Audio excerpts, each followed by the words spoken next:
रामदास बोढ़ाना ठाकुर जी से बोले, भगवान मुझे पीड़ा नहीं है, मुझे बहुत सुख मिलता है। भगवान बोले, तुमको पीड़ा नहीं, पर तुम्हारी पीड़ा हमको लगती है, इसलिए तुम मत आया करो। रामदास बोढ़ाना बोले, इससे बढ़िया तो मेरे प्राण चले जाएं, मैं आपको देखे बगैर नहीं रह सकता। अगली एकादशी पर आप मेरे सामने नहीं होंगे तो मेरे तो प्राण ही चले जाएंगे। भगवान बोले, काम करें? बोले, क्या? हम तुम्हारे साथ चलें, तुम्हारे गांव, वहीं रह ले, तुम्हारे पास ही। एकादशी क्या तुम हर दिन हमको देख लिया करना।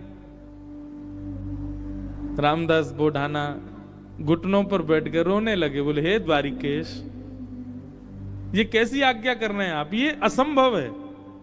बहुत दीनहीन गरीब व्यक्ति हूं, मेरे घर में खप्पर भी नहीं है, कहां रखूंगा, कहां बैठाऊंगा, और ये तो आप बस बोल रहे हो ऐसे प्रेम बस, ये हो नहीं सकता। ठाकुर जी ने तुरंत अपनी पोटली दिखाई, बोले, हमने पहली तैयारी कर रखी है, देखो अपनी पोटली बांध रखी है, इसमें सारी पीतांबरी धरी हमारी, मुकुट वुकुट ये सब टिपारा विपारा सब धर के चल रहे हैं हम। बढ़िया द्वारिका में हमारी बहुत अच्छी व्यवस्था हो रखी है, सब ले चलेंगे, तुमको कुछ नहीं करना पड़ेगा, इसी से हमारा श्रृंगार कर दिया करना। रामदास जी बोले, आप सच बोल रहे हैं क्या? ठाकुर जी बोले, हम सच बोल रहे हैं, हम चलें तुम्हारे साथ, वहीं रहेंगे, तुम्हारे पास ही, रोज देख लिया करना।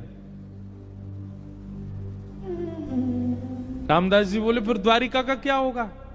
ठाकुर जी बोले, हम जहां बैठ जाएं द्वारिका वही है। और रही बात, जब एक साथ हम 5 रूप धारण, हजारों रूप धारण कर सकते हैं, तो 2 रूप भी धारण कर लेंगे।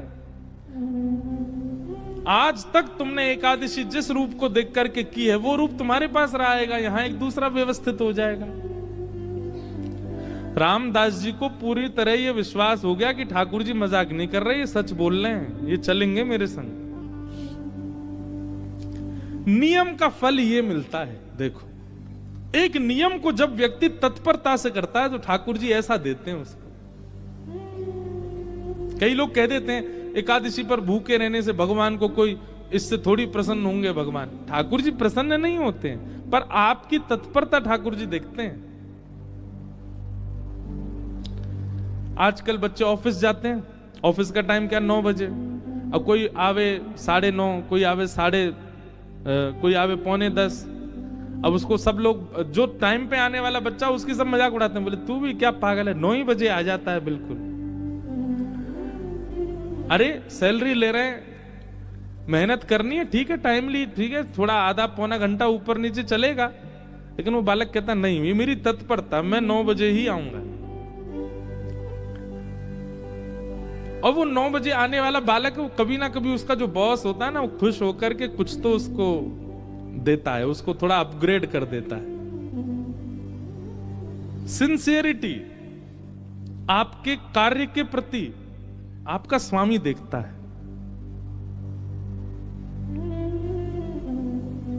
ऐसी भक्ति में भी सिंसियर होना बहुत जरूरी है। होता उससे कोई ठाकुर जी बहुत प्रसन्न नहीं, पर हां ठाकुर जी दृष्टि तो रखते हैं। परिक्रमा लगा रहा है, कैसे लगा रहा है, एकादशी कर रहा है, कर कैसे रहा है, तिलक स्वरूप करता है, उस समय क्या उच्चारण करता है, मंदिर जाता है, प्रसाद कैसे पाता है, दर्शन कैसे करता है, इन सबके प्रति जो आपकी सिंसियरिटी, वो ठाकुर जी देखते हैं। रामदास को ठाकुर जी बोले, अब तो तुम जाओ, अगली बार बैलगाड़ी लेके आना। कैसे लेके जाओगे हमको? बैलगाड़ी में तुम्हारी में चलेंगे। रामदास जी चले गए, बैलगाड़ी ढूंढी, कहीं बैलगाड़ी नहीं मिली, बूढ़े बूढ़े बैल मिले, छोटी सी टूटी फूटी सी बैलगाड़ी मिली। रामदास जी बैलगाड़ी लेके द्वारिका आ गए। द्वारिका आए, आज सब लोग बोले, क्यों रे भाई रामदास, अब तो तुम बैलगाड़ी में आने लग गए। रामदास जी बोले, अब वयोवृद्ध हो गए ना, तो अब चला हो नहीं पाता, तो बैलगाड़ी से आए। बोले बहुत अच्छा। रामदास जी आए, प्रसाद आदि, गोमती सागर में स्नान किया, प्रसाद पाके रात में कीर्तन करने लगे। सब चले गए, रामदास जी कीर्तन कर रहे थे। अचानक से एक कपाट खुला ठाकुर जी का। अभी तक तो ठाकुर जी चिंतन में बात कर रहे थे रामदास से, पर रामदास जी ने नेत्र खोल करके देखा तो स्वयं द्वारिकाधीश अपनी एक भुजा में तो पोटली उठा रखी है और एक भुजा से किवाड़ खोल रहे हैं। और 2 भुजाओं से बढ़िया शंख चक्र आदि सब समेट रखे हैं। ठाकुर जी ने मुकुट उकुट सब भर रखे हैं। और रामदास बोले कहाँ है तेरी बैलगाड़ी, जल्दी बता चलें। जैसे कोई भागता है घर छोड़ के, ऐसे ठाकुर जी भाग रहे थे। आज भी मंदिर दर्शन करने जाओ आप तो द्वारिकाधीश जी की जब परिक्रमा करेंगे तो पीछे ही रामदास बोढ़ाना जहां से जिस खिड़की से ले गए ठाकुर जी को, वो खिड़की है अभी भी मंदिर में। ठाकुर जी निकल के बाहर आ गए। चलो, रामदास जी को तो विश्वास ही नहीं हो रहा है, स्वयं द्वारिकाधीश मेरे साथ जा रहे हैं। चतुर्भुज हैं, बढ़िया चल रहे हैं, पीतांबरी पहन की, चंदन की सुगंधी आ रही है, केसर जैसा पूरा माहौल आच्छादित हो गया उससे। ठाकुर जी जैसे ही गए, रामदास जी बोले भगवान टूटी फूटी बैलगाड़ी है, बैठ जाओ। ठाकुर जी ने जैसी बैलगाड़ी देखी, ए रामदास त्रिलोकी का भार लेकर के मैं इन पे बैठा, तेरे बैल तो दब जाएंगे नीचे। भगवान अब क्या करें, यही व्यवस्था मिली थी। इतना सीधा, इतना भोला रामदास। ठाकुर जी बोले काम कर, तू बैठ, हम चलाते हैं बैलगाड़ी। रामदास जी बोले ऐसा मत करो नाथ, मैं ही चला दूंगा। नहीं नहीं, ये तो हमारे अभ्यास की वस्तु है।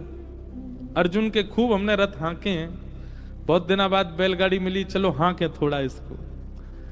और रामदास पीछे बैठे हैं और ठाकुर जी आगे पैर लटका के बैठे और बैलगाड़ी चला रहे हैं। ठाकुर जी के स्पर्श होते ही बैलगाड़ी तो बिल्कुल नवीन हो गई, बैल बिल्कुल युवान हो गए। यहां मंगला का समय हो रहा था, सूर्य उदय हो रहे थे धीरे धीरे। ठाकुर जी बोले रामदास, इस सुबह होते ही सब पंडा पुजारी भागेंगे, ढूंढेंगे, देखेंगे मंदिर में तो मैं हूं नहीं, सब आ जाएंगे। ये हमको बीच रास्ता में ही पकड़ लेंगे। तभी थोड़ी दूर ही पहुंचे थे, वहां एक बाबरी थी, एक सरोवर था। ठाकुर जी ने कही तुम हमको नीचे छुपा दो ताकि कोई हमको ढूंढ ना पाए, क्योंकि ढूंढने वाले तो आएंगे और जब ढूंढ हार के चले जाएं, कुछ ना मिले, फिर हमको दोबारा लेके फिर चल देना आगे।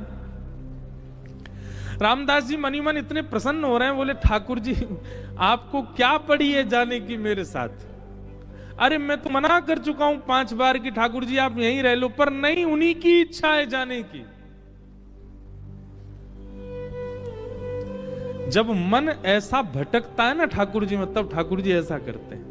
आपके मना करने पे भी चल देंगे आपके साथ। हमारे लाल जी, गिरधर लाल जी,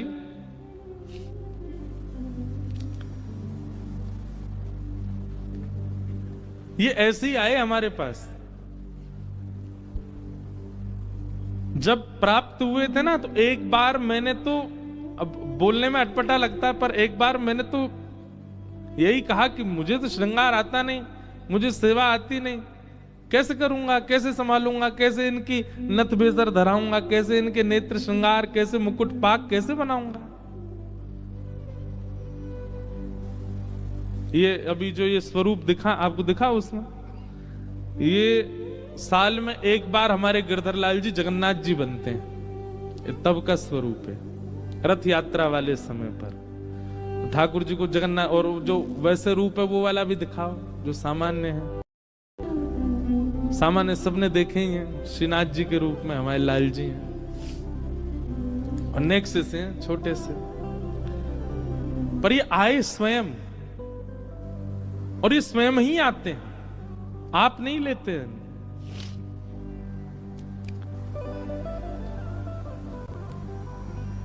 रामदास नीचे बावरी में ले जाकर के द्वारिकाधीश जी को छुपा दिया। पीछे से सब पुजारी दौड़े दौड़े आए, देखा तो रामदास जी धीमे धीमे अपनी बैलगाड़ी चला रहे हैं। सबने रोक लिया, बोले ए रुको, तुम ही थे रात भर मंदिर में, ठाकुर जी कहां गए हमारे। रामदास जी बोले मुझे तो नहीं पता, दिखाओ। सब देखा, बैलगाड़ी में कुछ नहीं। तभी एक बैलगाड़ी के छोड़ पर ठाकुर जी की पीतांबरी का एक भाग चिरा हुआ फटके इरज गया। अच्छा, ये सब लीला भी ठाकुर जी जानबूझ के ही करते हैं, क्योंकि कहीं ना कहीं कुछ ना कुछ ठाकुर जी को दूसरों को संकेत कराना है। ठाकुर जी की पीतांबरी का वो अंग वस्त्र जैसे ही मिला, सब लोगों ने रामदास जी को पकड़ लिया, बोले ठाकुर जी तेरे संग ही हैं, तभी तो ये चीरा फटा हुआ है यहां पर, कहां है जल्दी बता। उन्होंने मना किया तो सबने उनको मारना शुरू कर दिया, इतना मारा, इतना मारा, इतना पीटा, बेचारे अधमरे से हो गए, बस श्वास चल रही है, बाकी तो नेत्र बंद हो गए, सुध बुध चली गई, गिर गए धरती पर। पुजारियों ने देखा, बोले ये तो अधमरा हो गया, ठाकुर जी कहां हैं, ढूंढो।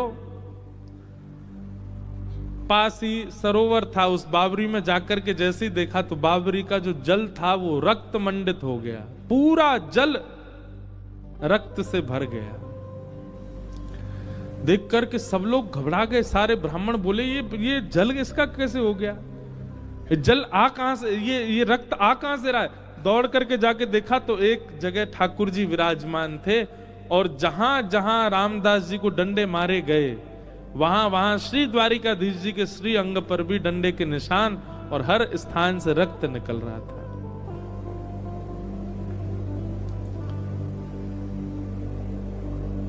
सब पुजारी जी चरणों में गिर गए, सब ब्राह्मण देवता बोले भगवान ये क्या हो गया, बोले ये क्या हो गया, मेरे भक्त को मारते हो,